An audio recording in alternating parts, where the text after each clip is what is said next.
সেবা করে, ওই ছেলের সেবা কুকুর ছাগলের সেবায় লাগবে, কিন্তু ভগবানের সেবায় লাগবে। কারণ এটা সত্য যে মা বাবার চরম সেবা, পরম সেবা করে দিন কাটায়, সে যদি ভগবানের সেবা করতে ভুলও করে ফেলে, ভগবান নিজে হাত বাড়িয়ে সেই সন্তানের কাছ থেকে সেবা গ্রহণ করে।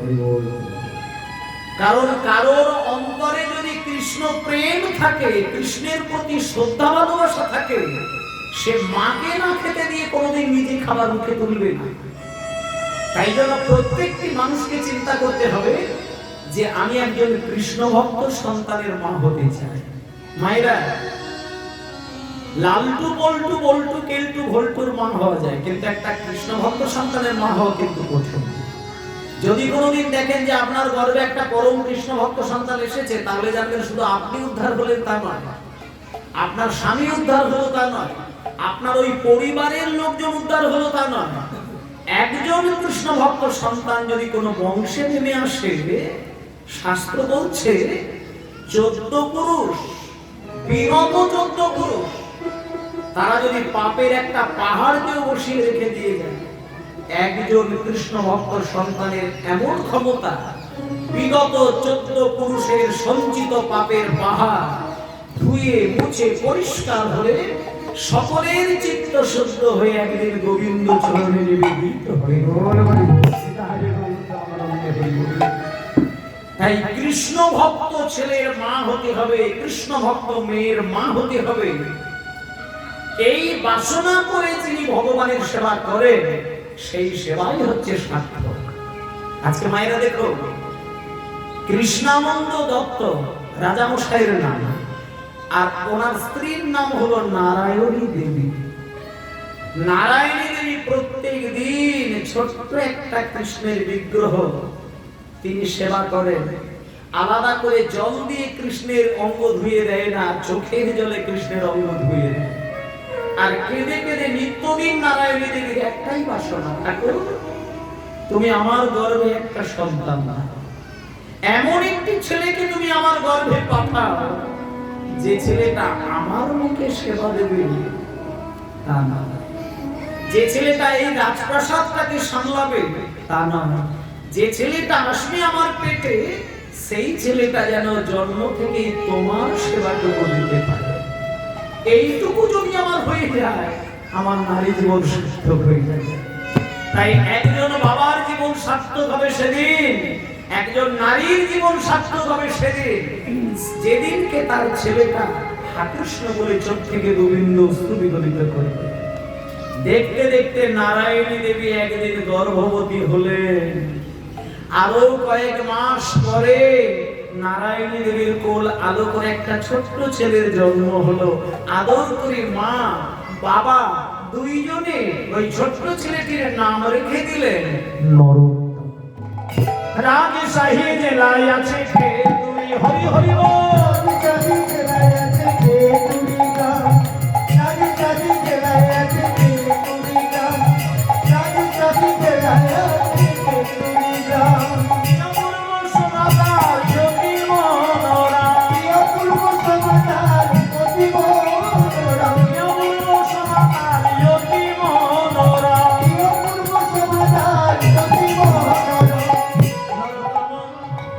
নরোত্তম জন্ম নিল কৃষ্ণানন্দের ঘরে, নরোত্তম জন্ম নিল কৃষ্ণানন্দের ঘরে, নরোত্তম জন্ম নিল কৃষ্ণানন্দের ঘরে, নরোত্তম জন্ম নিল কৃষ্ণানন্দের ঘরে। আর মহামন্ত্রমতি নারায়ণী উদরে, মহামন্ত্রমতি নারায়ণী উদরে, মহামন্ত্রমতি নারায়ণী উদরে।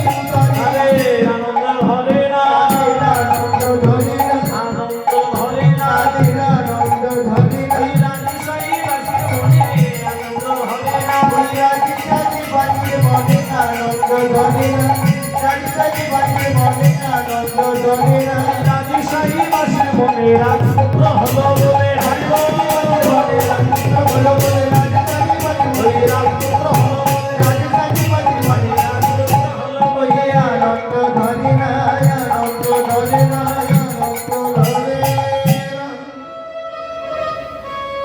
বাহ,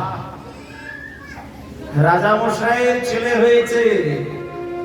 এই আনন্দটা কি শুধু রাজার আনন্দ নাকি রাজার স্ত্রীর আনন্দ? সারা রাজ্যবাসীর আনন্দ যে রাজার ছেলে হয়েছে, রাজার ছেলে হয়েছে, রাজার ছেলে হয়েছে।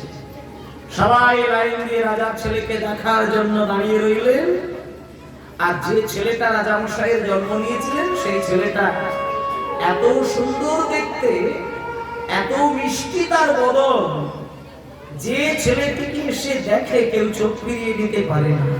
ও মায়েরা, দেখতে দেখতে দেখতে দেখতে দেখতে দেখতে ছেলেটাকে দেখতে ভারী সুন্দর, কিন্তু গায়ের রংটা কিন্তু ফর্সা না। এত সুন্দর দেখতে, এত মিষ্টি দেখতে, গায়ের রংটা ছিল তার কালো, কৃষ্ণ বর্ণে। বাবা মা আদর করে ছেলেটার একটা নামকরণ করে দিয়েছেন নরোত্তম। ছেলেটা যখন 5 বছর বয়স হলো, বাবা ছেলেটাকে কোলে করে নিয়ে লেখাপড়া শেখানোর জন্য চলে গেলেন রাজশাহী জেলার মধ্যে সর্বশ্রেষ্ঠ একজন জ্ঞানী মহাপণ্ডিত, যার নাম হলো কৃষ্ণদাস পণ্ডিত। বাবার নাম হচ্ছে কৃষ্ণানন্দ দত্ত। আর যে মাস্টার মশাইয়ের কাছে যাচ্ছেন ওই মাস্টার মশাইয়ের নাম হলো কৃষ্ণদাস পণ্ডিত। মানে রাজশাহী জেলাটা ছোটখাটো জেলা নয়, বিরাট একটি জেলা। সেই জেলার মধ্যে থাকা একজন জ্ঞানী মহাপণ্ডিত নাম হলো কৃষ্ণদাস পণ্ডিত। এবার ওই কৃষ্ণদাস পণ্ডিতের কাছে বাবা নরোত্তমকে কোলে করে নিয়ে যাচ্ছেন। বয়সটা তার 5 বছর। কোলে করে নিয়ে গিয়ে বাবা মাস্টার মশাইয়ের সামনে বসিয়ে দিয়ে বললেন, পণ্ডিত মহাশয়, আমি শুনলাম আপনি নাকি রাজশাহী জেলার মধ্যে সর্বশ্রেষ্ঠ একজন জ্ঞানী পণ্ডিত। তা আপনি যেহেতু এত বড় পণ্ডিত, আর এই যে ছেলেটিকে আপনার কাছে বসিয়ে দিলাম, এই ছেলেটি হচ্ছে আমার ছেলে, এর নাম হলো নরোত্তম। আপনি একে শাস্ত্রে পণ্ডিত তৈরি করে দিন, আর টাকা পয়সা নিয়ে আপনি চিন্তা করবেন না। শুধু আমার ছেলেকে পণ্ডিত তৈরি করে দিন না, আর আপনার চিন্তা ভাবনা আপনাকে করতে হবে না। সমস্ত দায় দায়িত্ব চিন্তা ভাবনা আমি নিয়ে নেব। আমার ছেলেকে শাস্ত্রে পণ্ডিত তৈরি করে দিন, অসুবিধাই আপনার কোনো করব না, আমি আপনাকে ভরিয়ে দেব। যখন বাবা ছেলেকে বসিয়ে দিয়ে বাবা চলে এলেন, মাস্টার মশাই নরোত্তমকে বলছেন, নরোত্তম শোনো, তোমার বাবা আমার কাছে তোমাকে রেখে দিয়ে গেলেন, আর একটা কথা বলে গেলেন যে নরোত্তমকে পণ্ডিত তৈরি করে দাও, সমস্ত দায়িত্ব আমার। আচ্ছা নরোত্তম, তোমার বাবা কি করেন বলো তো? নরোত্তম বললেন, গুরুদেব, আমার বাবা হচ্ছেন একজন রাজা মশাই, আর আমি হলাম রাজার ছেলে। তখন মাস্টার মশাই বললেন, আচ্ছা, তার মানে তুমি একজন রাজার সন্তান, আর যেহেতু তোমার বাবা একজন রাজা, তাই তোমার বাবা আমাকে রেখে দিয়ে যাওয়ার সময় একটা কথা বলে দিলেন যে আমার ছেলেকে তুমি পণ্ডিত তৈরি করে দাও, সমস্ত দায়িত্ব আমি নিয়ে নেব। কিন্তু শোনো বাবা, একটা কথা বলি, তুমি মন দিয়ে শোনো, আমি কিন্তু অন্যান্য মাস্টার মশাইদের মতন নয়। আমার কাছে ভিখারির ছেলে আসলে তাকে আমি ছড়ি পেটা করব, আর রাজা মশাইয়ের ছেলে আসলে তাকে আমি কোলে করে আদর করব, এই জাতের মাস্টার আমি নই। একটা কথা তোমাকে বুঝতে হবে, আমার কাছে রাজার জন্য যে আইন, আর পথের ভিখারির জন্যও সেই আইন। আমার একটা নিয়ম, যেই প্রথম দিনে আমার কাছে লেখাপড়া শিখতে আসবে, আমার ওই যে ছোট্ট একটা বেদি রয়েছে না, ওই বেদির উপরে তাকে আমি দাঁড় করাই, তাকে আমি কিছুক্ষণের জন্য দাঁড় করিয়ে রাখি, আর তার কাছ থেকে একটা পরীক্ষা নিয়ে নিই। আর সেই পরীক্ষায় যদি ও পাশ করতে পারে, তবে আমি তাকে লেখাপড়া শেখাই, আর তা না হলে আমি আমার রাজপ্রাসাদ থেকে বাইরে বার করে দিই। তা তুমি রাজার ছেলে কি ভিখারির ছেলে, ও বিচার আমার কাছে চলবে না। আমার কাছে পরীক্ষায় পাশ করো, তবে তুমি থাকো, আর ফেল করে যাবে, বেরিয়ে যাবে। হুমায়রা সঙ্গে সঙ্গে নরোত্তম হাত জোড় করে বললেন, গুরুদেব, আপনার কাছে বাবা আমায় পাঠিয়েছেন, আর আপনি যদি আমাকে পরীক্ষা করতে চান তাহলে আপনি বলুন আমায় কি পরীক্ষা দিতে হবে। বলুন আপনি কি পরীক্ষা দিতে হবে। তুমি পরীক্ষা দেবে? হ্যাঁ আপনি বলুন, আমি পরীক্ষা দিতে প্রস্তুত। তখন মাস্টার মশাই বললেন, শোনো বাবা শোনো, তুমি এই বেদির উপরে দাঁড়াও, আর পরীক্ষাটা এমন কিছু বিষয় নয়, যেহেতু তোমার বয়স 5 বছর, তাই তোমার মা বাবা তোমাকে অ কথা শিখিয়েছে, আর আমার পরীক্ষাটা হলো এটাই, ক খ গ ঘ ঙ, এই 5টি বর্ণ দিয়ে তুমি আমার কাছে দাঁড়িয়ে একটা কবিতা রচনা করে শোনো। তুমি যদি কবিতাটা রচনা করে শুনিয়ে দিতে পারো তাহলে জানবো তুমি লেখাপড়া শেখার যোগ্য। বাবা যেই নরোত্তমকে বললো ক খ গ ঘ দিয়ে কবিতা, নরোত্তম সঙ্গে সঙ্গে একটু চোখ বন্ধ করে মা বাবাকে হৃদয় মাঝে স্মরণ করে নিয়ে, আর সামনেই দাঁড়িয়েছিল গুরুদেব, গুরুদেবকে দৌ করে আছাড় খেয়ে চরণ ধুলো মস্তকে উড়িয়ে নিয়ে হাত জোড় করে চোখ বন্ধ করে শুরু করে দিলেন কবিতা। একটা 5 বছরের ছেলে এত কঠিন কবিতা বলতে পারে এটা কেউ বুঝে উঠতে পারলেন না, কিন্তু নরোত্তম কিন্তু অনায়াসেই চোখ বন্ধ করে বলে দিলেন, কয়ে কলি যুগে শ্রীকৃষ্ণ চৈতন্য অবতার, হরি হরি বল, চৈতন্য অবতার, কয়ে কলি যুগে শ্রীকৃষ্ণ চৈতন্য অবতার, কয়ে কলি যুগে শ্রীকৃষ্ণ চৈতন্য অবতার, কয়ে কলি যুগে শ্রীকৃষ্ণ চৈতন্য অবতার, কলি যুগে শ্রীকৃষ্ণ চৈতন্য অবতার, হয়ে খেলিবার প্রবন্ধে কইলেন ভোলে করতা, হয়ে খেলিবার প্রবন্ধে কইলেন ভোলে করতা, হয়ে খেলিবার প্রবন্ধে কইলেন ভোলে করতা, হয়ে খেলিবার প্রবন্ধে কইলেন ভোলে করতা, কয়ে গোড়া গড়ি জান প্রভু নিজ সংকীর্তনে, কয়ে গোড়া গড়ি জান প্রভু নিজ সংকীর্তনে, গোড়া গড়ি জান প্রভু নিজ সংকীর্তনে, কয়ে গড়াগড়ি জান প্রভু নিজ সংকীর্তনে, ঘরে ঘরে ঘরে হরে নাম জেনে সর্বজন, ঘরে ঘরে হরে নাম জেনে সর্বজন, ঘরে ঘরে হরে নাম জেনে সর্বজন, উচ্চ ঈশ্বরে গান প্রভু জীবের লাগিয়া, ওই উচ্চ ঈশ্বরে গান প্রভু জীবের লাগিয়া, উচ্চ ঈশ্বরে গান প্রভু জীবের লাগিয়া, উচ্চ ঈশ্বরে গান প্রভু জীবের লাগিয়া, জয় চৈতন্য করলো জীবে কৃষ্ণ নাম দিয়া, করলো জীবে কৃষ্ণ নাম দিয়া, চৈতন্য করলো জীবে কৃষ্ণ নাম দিয়া। গানের শেষে একটু সুরটা ধরে রাখবে, গ্যাপিং দিয়ে ধরে রাখবে, শেষে জয় চৈতন্য করলো জীবে কৃষ্ণ নাম দিয়া। এই এক এক করে যখন এক একটি বর্ণ দিয়ে কবিতা শুনিয়ে দিলেন, কৃষ্ণদাস পণ্ডিত মাথায় হাত দিয়ে বলছেন, নরোত্তম 5 বছর বয়সে যে কবিতা তুমি আমায় শোনালে, আমার জীবনে এত হাজার হাজার ছেলেকে আমি লেখাপড়া শেখাই, এত অদ্ভুত একটা কঠিন কবিতা আমাকে কেউ শোনাতে পারে না। আজকে যে কবিতা তুমি আমায় শোনালে, এই কবিতা কি এর আগে তোমায় কেউ শুনিয়েছিল, নাকি তুমি এখনই আমাকে শোনালে? নরোত্তম বলছেন, বাবা ঠাকুর আপনার আশীর্বাদ আর মা বাবার আশীর্বাদে এই কবিতা আপনাকে হৃদয় থেকে আমি এক্ষুনি সৃষ্টি করে শোনাবো। যখনই বললাম আমি এই মুহূর্তে কবিতা রচনা করে শোনাচ্ছি, সঙ্গে সঙ্গে গুরুদেব বললেন, নরোত্তম আমি তোমার মুখের কবিতা শুনে একটা জিনিস পরিষ্কার বুঝে গেলাম, তুমি তোমার মায়ের গর্ভ থেকে পণ্ডিত হয়েই জন্ম নিয়েছো। কারণ এত কঠিন কবিতা যার হৃদয় থেকে সৃষ্টি হয়, সে পণ্ডিত ছাড়া আর কিছু হতে পারে না। নরোত্তম তুমি মহাপণ্ডিত ইতিমধ্যেই হয়ে রয়েছে, কারণ মায়ের গর্ভ থেকে যে পণ্ডিত হয়ে জন্ম না নেবে, তার হৃদয় থেকে এত কঠিন কবিতা কোনোদিন সৃষ্টি হতে পারে না। তাই বাবা আমি তোমাকে একটা কথা বলে রাখি, শোনো, যেহেতু তোমার বাবা আমার কাছে ভর্তি করে দিয়ে গেছে, তাই আমার কাছে বিদ্যা বুদ্ধি পাণ্ডিত্য যদি কিছু থেকে থাকে, আমি কথা দিলাম আমি তোমাকে উদ্ধার করে দেব।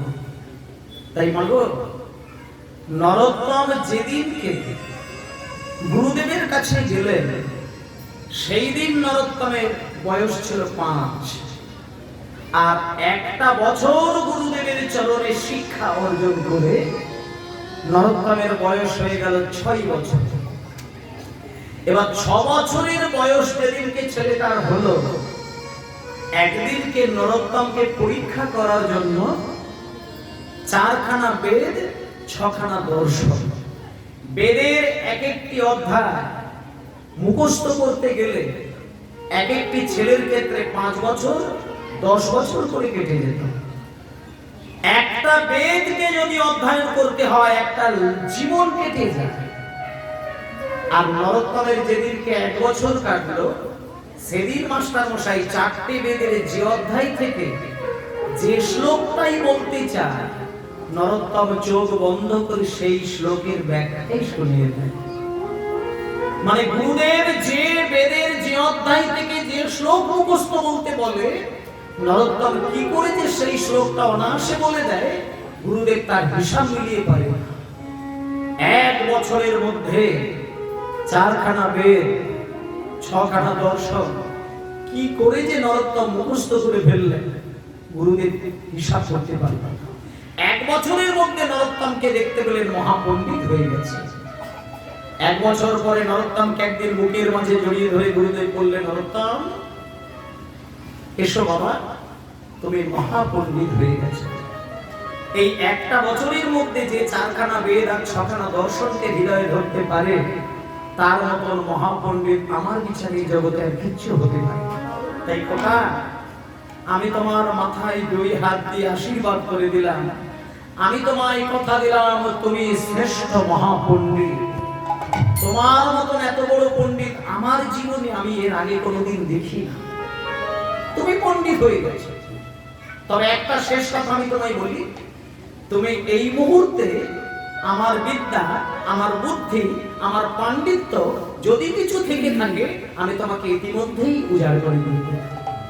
এইবার তুমি বাড়িতে যাবে। এবার আমার শেষ একটা কথা তুমি মন দিয়ে শুনে নাও। তুমি বাড়িতে যাবে, সবার প্রথমেই তুমি মাকে প্রণাম করবে, তারপরে তুমি তোমার বাবাকে প্রণাম করবে, আর মা বাবাকে প্রণাম করার পরে তুমি মা বাবার কাছ থেকে একটা অনুমতি নেবে, মা বাবার কাছ থেকে একটা আশীর্বাদ নেবে। আশীর্বাদ আর অনুমতি দুটোই তুমি মাথায় করে নিয়ে তোমার বাড়ির একটু দূরে তুমি দেখবে একটা পদ্মা নদী গড়িয়ে চলেছে। সেই পদ্মা নদীতে গিয়ে শুধু একটা বারের জন্য তুমি ডুব দেবে, স্নান করবে।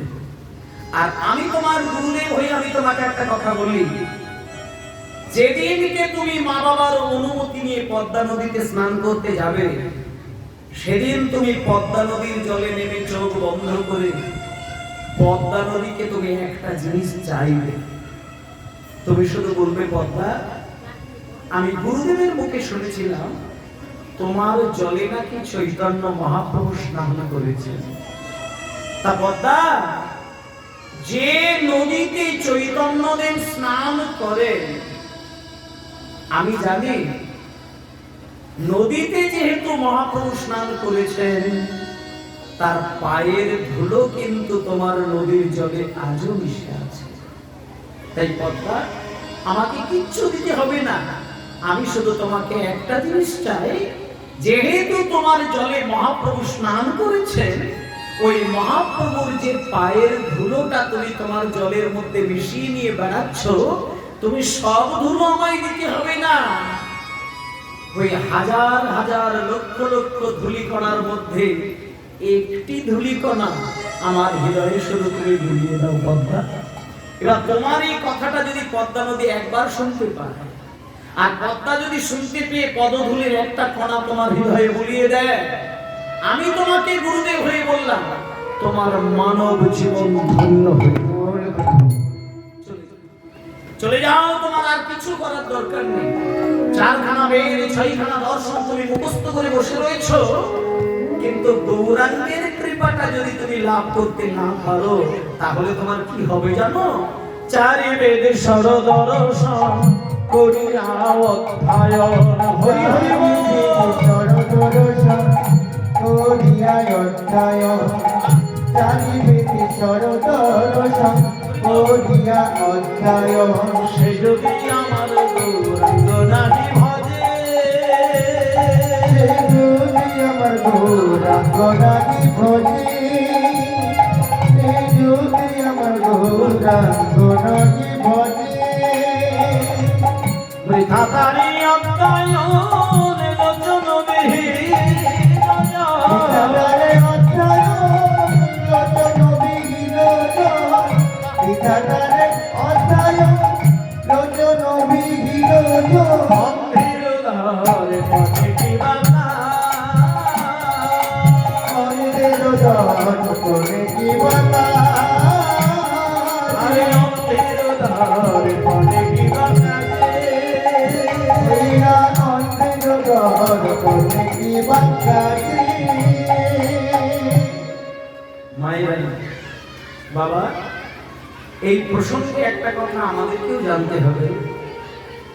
আমরা যে যতই লেখাপড়া শিখি না কেন, এমএ পাস করি, বিএ পাস করি, পিএইচডি করি, ডাক্তার হই, মাস্টার হই, উকিল, ব্যারিস্টার, ইঞ্জিনিয়ার, প্রফেসর যাই হই না কেন, যেহেতু আমরা সত্য যুগের মানুষ নই, ত্রেতা যুগের মানুষ নই, আর দাপর যুগের মানুষ নই, আমরা কলিযুগে যেহেতু জন্মগ্রহণ করলাম, কলিযুগের যিনি ভগবান চৈতন্য সম্পর্কে একটু বিন্দুমাত্র যদি আমাদের চেতনার হৃদয়ে না থাকে, তাহলে একটা জিনিস এই পদাবলীতে বললেন, চারি বেদ সরদর্শন করিয়া অধ্যায়ন সে যদি আমার গৌরাঙ্গ নাহি ভজে। বৃথা তার অধ্যয়ন লোচন বিহীন জন অন্ধের দর্পণ বিভাগ আছে। যেমন একটা অন্ধের কাছে আয়নার কোনো মূল্য থাকে না, অন্ধের কাছে 10 টাকার আয়নারও যেমন মূল্য নেই, তেমন হিরে দিয়ে সোনা দিয়ে বাঁধানো 10 লক্ষ টাকার আয়নারও মূল্য নেই। তেমনই তত্ত্বের দিকে বলছে, তুমি উচ্চ শিক্ষিত ভদ্র মানুষ হলেও যেহেতু কলিযুগে পা দিয়েছ, অথচ তুমি কলিযুগের গৌর সম্পর্কে কিছুই জানো না, তোমার ওই পাণ্ডিত্য, ওই শিক্ষা তোমার সব অন্ধের মতো হয়ে যায়। চারি বেদ সরদর্শন করিয়া অধ্যায়ন সে যদি গৌরাঙ্গ নাহি ভজে, বৃথা তার অধ্যায়ন লোচন বিহীন জন অন্ধের দর্পণে কিবা কাজে।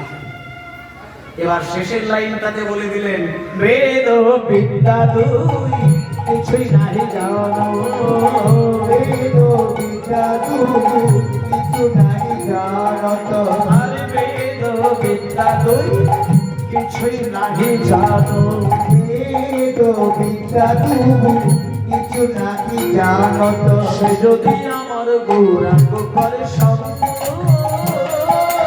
যদি আমার গৌরাঙ্গ করে সঙ্গ, সে যদি আমার গৌরাঙ্গ করে সঙ্গ, আরে নয়নানন্দ ত্রিভুবনে সেই তো সকলে জানে।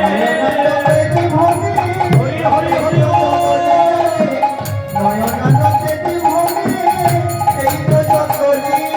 সর্ববিদ্যা সর্বসিদ্ধি সর্বজ্ঞান করতলতাল, সর্বসিদ্ধি করে চলো চলো, সর্বজ্ঞান করে চলো চলো।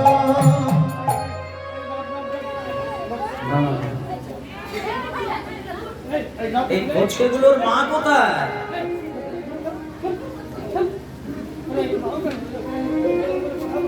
উফ,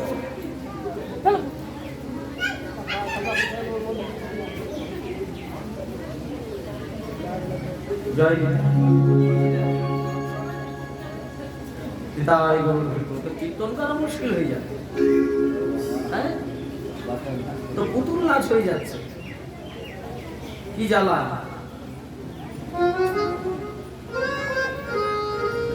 জয় নিতাই জয় নিতাই জয় নিতাই। ওপরে উঠতে হবে না, আমার ওপরে না, ওইখানে দিলেই জয় নিতাই। ঠিক আছে। নিতাই গৌর প্রেমানন্দে হরিবল, নিতাই গৌর হরিবল, নিতাই গৌর হরিবল। জয় নিতাই। হ্যাঁ হ্যাঁ হ্যাঁ, ওরে বাবরে, ওপরে উঠতে হবে না তো, বললাম তো ওপরে উঠতে হবে না, ওইখান থেকেই হবে। জয় নিতাই। বেশ, হ্যাঁ ওইখানেই রেখে দিয়ে ওই ঠাকুরকে প্রণাম করে চলে যান, ঠিক আছে? জয় নিতাই।